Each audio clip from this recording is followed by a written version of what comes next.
Hello, everyone, and welcome to another scene for Montreal by Night Hunter Venue. In this scene, Abby has awoken from her very real, vivid dream that she had. She's drawn a picture of one of the things that she saw in the dream, and she's also now writing out the dream, what she can remember, everything that happened, especially the things that she feels are symbolic in the dream, like all of the zombie things having pipes sticking out of their necks, um, not responding, seeming to be in this trance, uh, almost like moths to a flame towards this light. The shadow tentacle monster looming over Montreal, all of those things. And that is, she's writing now. I wouldn't say fervently, but she's definitely very focused on writing about her dream. And that's when Renee returns to the cab of the truck with breakfast. She, of course, has been up for a while now. She's had time to shower, make breakfast. And she walks in with 2 plates of food. And she sees Abby actually awake this morning, which is peculiar. She usually sleeps later. Bonjour, madame. Are you alright? She doesn't respond right away. She finishes whatever thought, whatever she was writing. She makes sure that she finishes that first. And then she puts her pen down and looks up. Morning. Bonjour. And she extends her plate, one of the plates out towards you.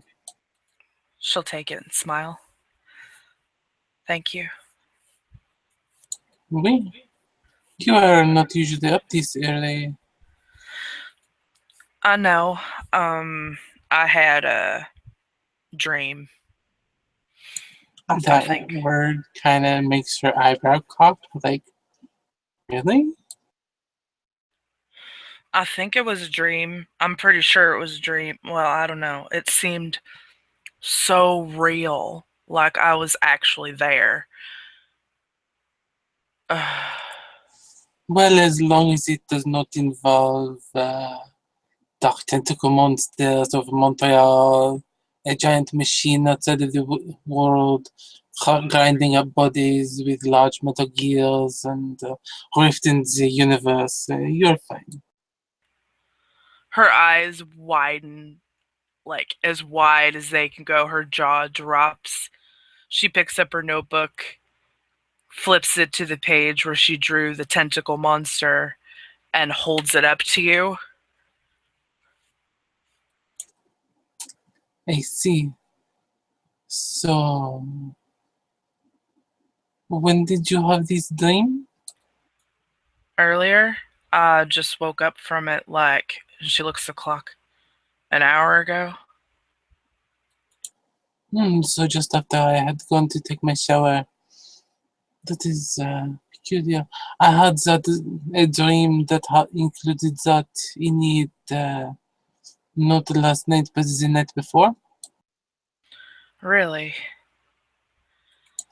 We, in it, I was in a very dark path. It had the trees up and around me, and I could see a light in the distance. It turned out to be my truck, and I got in the truck to make sure that everything was okay and get things if I needed. But just past where my computer is, there were stairs leading down. And this is not normal, so I grabbed my shotgun and I went down the stairs. And in there was roots of a tree and a very one of the roots had faces in anger and frustration and hatred and sadness and all these very negative emotions. And my brain said that it should not be, there should not be this kind of feeling so prevalent because that is not what strengthens a tree, that is what burdens it and weakens it. And even as I just started thinking these thoughts, the root began to crack and break apart and become nothing. But as it was doing so, these black smoke was like rising from it and seeping up through the earth. So I ran back upstairs and outside, and I looked up, and there is, and she just gestures at your pictures. Yeah, mine started off kind of similar. I was walking down a dark path, trees up all around me. There was a flashing light in the distance.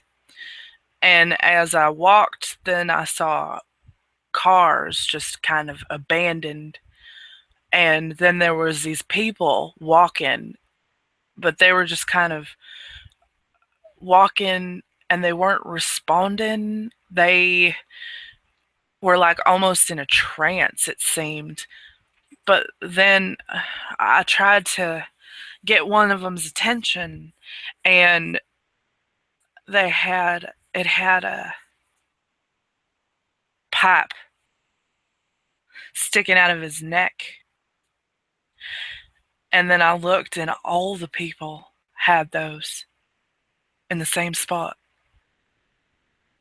And they were just walking mindlessly.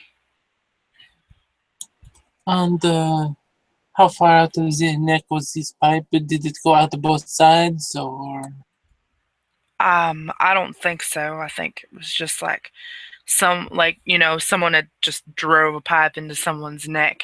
And I stopped to look in one of the cars, and I caught my reflection, and I had scar tissue on my own neck where possibly one of these things had been.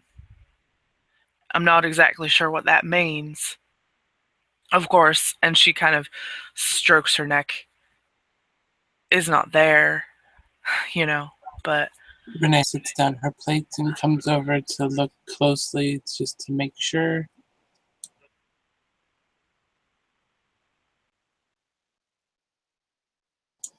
That is very strange, but no, there is nothing here. Maybe it is a symbol of us having once not been aware. It is like a way to feed the misinformation in, where it bypasses the brain and just is there for the body. I don't know. It almost seemed like zombies, but they weren't responsive.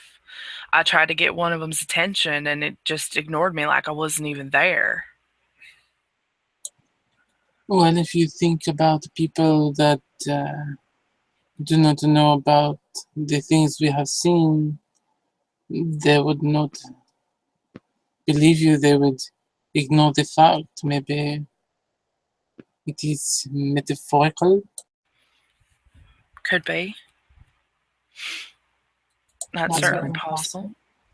We are no longer in the part of the people who are oblivious, and we are now on the other side of that veil of secrecy, of hidden truth. Maybe we are now no longer part of the human population, truly. I suppose that's a good explanation for that. But then, like, I was just walking and trying to see, where this light was coming from, and then I saw the big, dark, shadowy tentacle monster thing that was looming over Montreal, and it seemed like reach out and touch every part of the city. And then my view panned out of the world, and you know, well, you know what I saw after that. But then after that, I was in this I went through these iron gates and they shut behind me, and it was almost like I was in a prison, but it didn't feel like a prison. And And it was like, I don't know, it almost felt like I was in the heart of something. And then I now woke up. she narrows her eyes, trying to take in what you're saying. I see, you're in a prison, but it does not feel like a prison. You are dealing with the world around you, but it does not seem like you are connected anymore. Very interesting.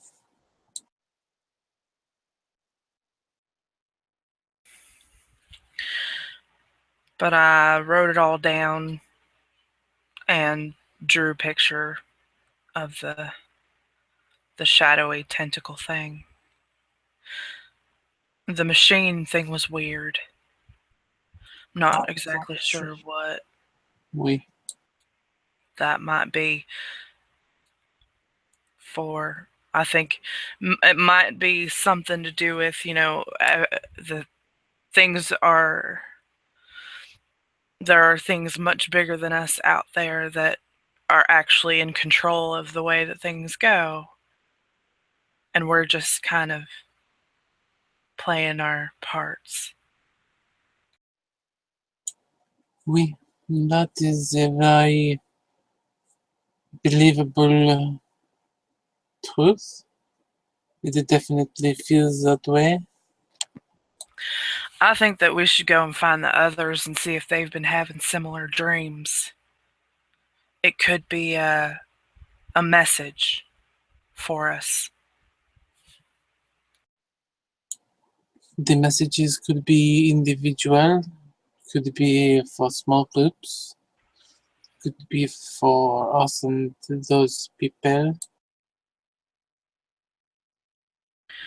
Well, I think that we should talk with them and see if they've been having these, if they've had a dream like this, and if there are some similarities like there are between mine and yours, or if,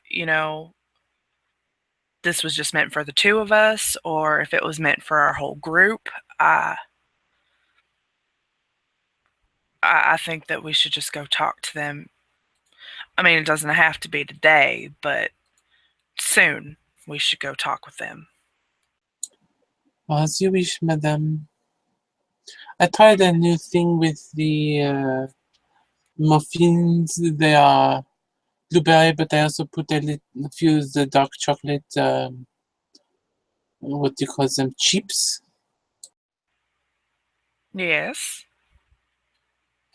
So they are blueberry with the dark chocolate muffins. I just made the mini ones because they are easier. No problem at all. And she smiles really big. Is Renee sitting next to her? She's standing over you at the moment. She hasn't sat down yet. She will sort of beckon for Renee to sit next to her. And she will sit down. And Abby will set her plate of food aside, and she'll wrap her arms around Renee's neck and give her a kiss. Renee will wrap her arms around your waist and kind of pull you a little bit closer and kiss you back. Thank you for being here for me. You are very welcome, madame. I would not rather be anywhere else. And I wouldn't rather be anywhere else either. I'm very glad that You came into my life.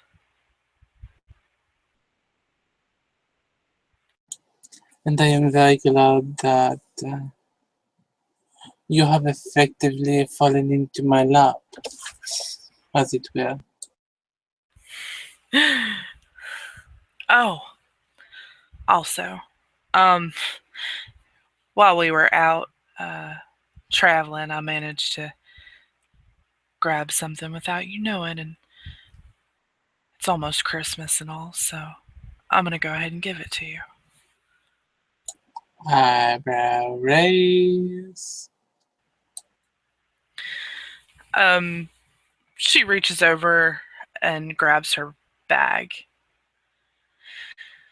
and she pulls out a bracelet, and it has an R on it, and it has room for, it's like a charm bracelet. It has room for other charms. Um, it has, but it has an R dangling off of it, and um, it also has the scales as well. And she hands it to her. She didn't wrap it or anything. She just hands her the bracelet. She'll take it and look over it, holding it up, twisting it and turning it as she does. It is quite beautiful. Will you help me put it on? She takes it back from her and puts the bracelet around her wrist. Yes. She doesn't offer you a rest. She puts a foot in your lap. Ah, then she will put it around her ankle. I'm sure her ankle is small enough for this bracelet to fit around. So, um, and yeah, she smiles up at her. Merci, madame. You're very welcome. And then she leans up and gives her another kiss. And she will kiss you back. I guess then I should just give you the present that I have for you. You got me a present. Wait, that was the whole point of the trip to do work. All right. Yeah. Remember that boring conversation that I had to have with the man in French? Yes, I do. He actually speaks wonderful English, much better than even I do. I was doing that just so that you did not know what I was getting from him.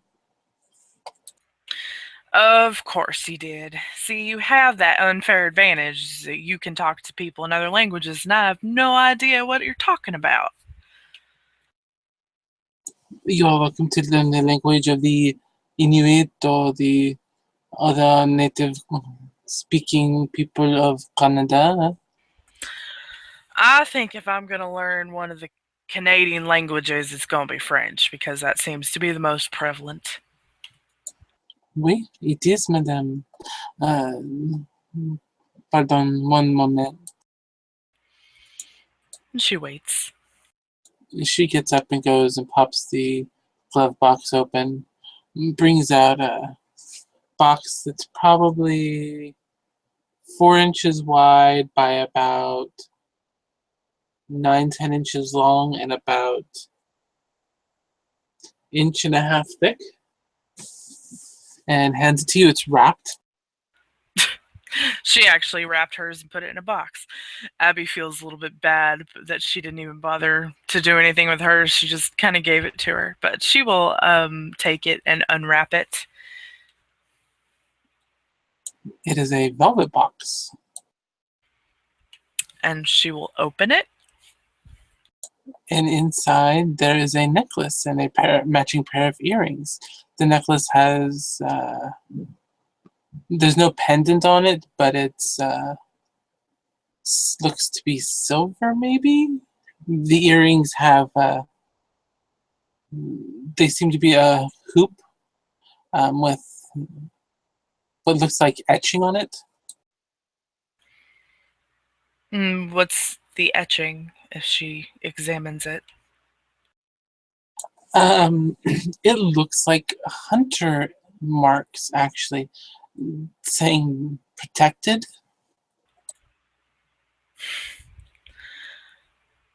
This is beautiful. Thank you. And she puts the earrings on, but she offers the necklace to Renee for her to put on. You really should put the locket on here that you have the little pendant. Yes. Yeah, she actually takes her she when she hands the necklace that Renee gave to her back to her, she takes her own necklace off and takes the pendant off of it and hands it to Renee to put on the new one. And she puts it on and puts it around your neck. I heard somewhere once upon a time that platinum is the purest of metals, and that is why it is the perfect metal for those who are in the service of justice. She smiles really wide at that. That's really awesome. Thank you. And then she has your hair pulled to the side. She gives you a soft kiss right where she just locked the necklace on. She gives a little shiver. And she turns you around. She turns around and gives you another kiss. I hope you enjoy it. And you should probably eat your breakfast before the eggs get cold. She nods, and she if you notice, she actually does have some tears in her eyes. That um, they're they're definitely, and she has a big smile on her face, so she's definitely very happy. Would that be empathy to notice, or Alertness for the tears, yeah.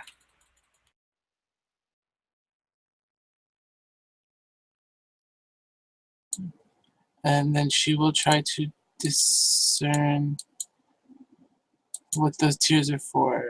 Oh, she got a success.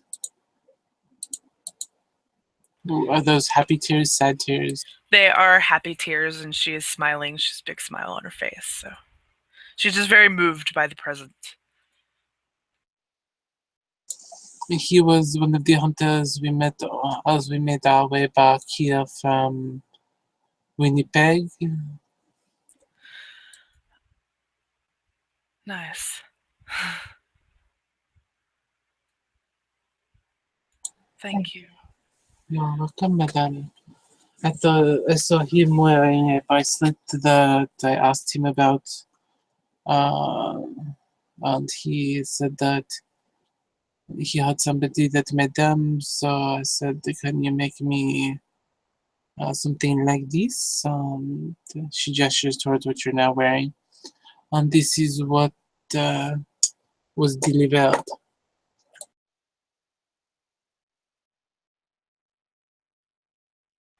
Wow, you put a lot of thought into this. I just kind of grabbed yours because I guess I just had a feeling that it would be a good. And it's not very often that you see a bracelet with the scales of justice as a charm option. It is very rare, much like you, a rare beauty. It's something to be valued and appreciated. And now she is blushing, like bright red, all the way down to her chest, like you just made her melt into a damn puddle. She doesn't seem to notice. Well, to notice blushing, it would just be alertness. to know why, it would be empathy. Yeah.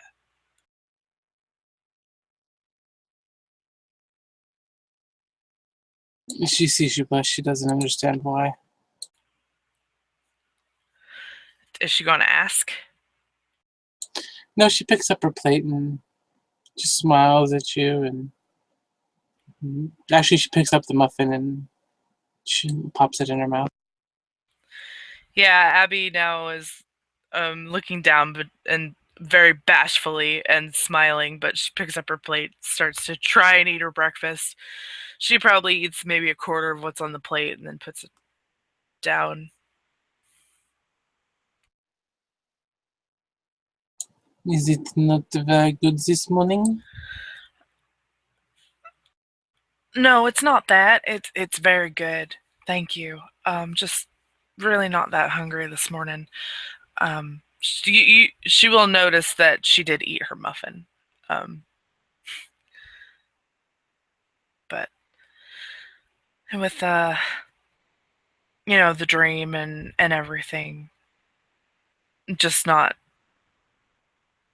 that up for eating, I guess. I did eat some.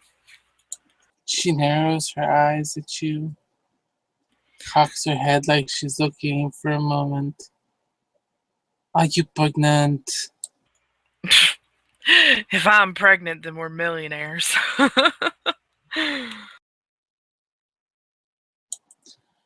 Alright, I will go and get a test then. Are you for real?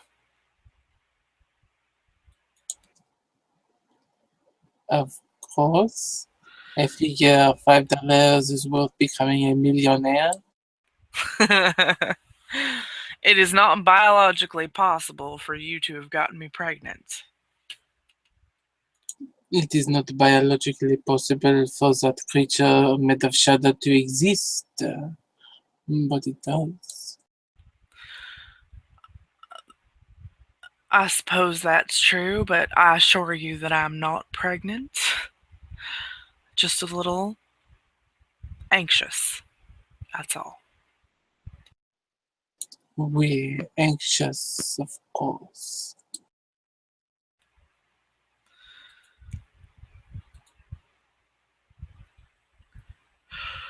She then she'll pick her plate back up and eat a little bit more till she's eaten about half of what was originally on the plate, which is almost her normal amount because she never finishes her plate. Renee always gives her too much food. Um, and then she will put it back down. You really are going to make me fattening you up very difficult, aren't you?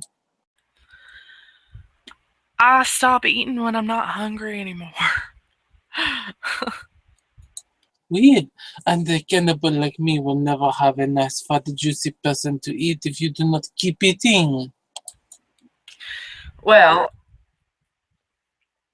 I do have something you can eat. No, no, madam. You are the one that is supposed to be eating, so that I will have a plump, juicy woman to eat.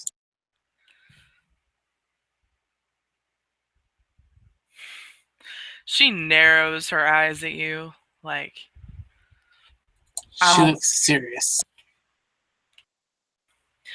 But I've already got something juicy that you can eat. Oui, but what about the belly, the arms, the thighs, the feet? Oh, I found this wonderful recipe for lettuce fingers. I think yours would be magnifique. She throws a pillow at you.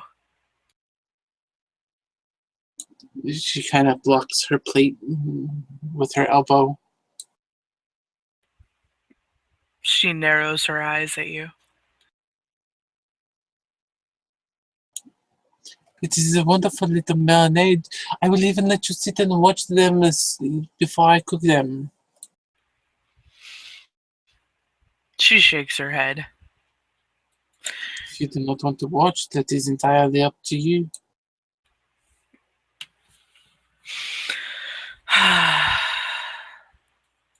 She seems very sincere. All right. Perception empathy time.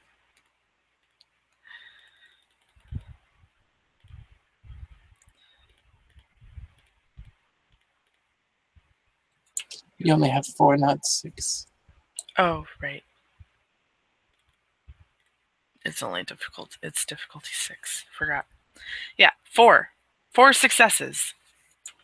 You're pretty sure there's that hint of a smile when she's doing her best to like tease you. Yeah, she was pretty sure that you were teasing, but she's really studying you now to like, is she serious? No, she's not serious. All right. She then relaxes and just kind of like picks her plate back up. Fine. And she eats a little bit more. She clasps her hands and kind of brings them together. Wonderful, my plans are coming together. Soon you will be here and mine alone, and I will not have to share you with the horrible world outside of here. Yes, I will become part of you. Mm-hmm. It is the best way to keep you close, madame. I suppose I'll be protected. Oui, you would have a second rib cage to protect you. That's very true. Buffering zone. Actually, if you'd like, I can go around and kill some people and make you some armor out of their rib cages and scapulas. She considers that for a moment. Bone armor would be most effective. I can even make you a helmet out of their skull if you wish. As long as it doesn't have the teeth in it. I wonder if I can get a vampire skull so it does have those fangs on the side. That would be very intimidating. It would help with your sweet, innocent look. Yes, but my innocence gets me places. It got you into bed with me. She gets a sly grin on her face. It most certainly did. And look at how miserable you are since then. Oh, I've never been more miserable in my entire life. I could ship you back to California or Texas or wherever you say you are from, if you wish. No, that won't be necessary. I have the food storage coolers under the back truck. Nobody will ever know that we are shipping you. No, I want to stay right here with you.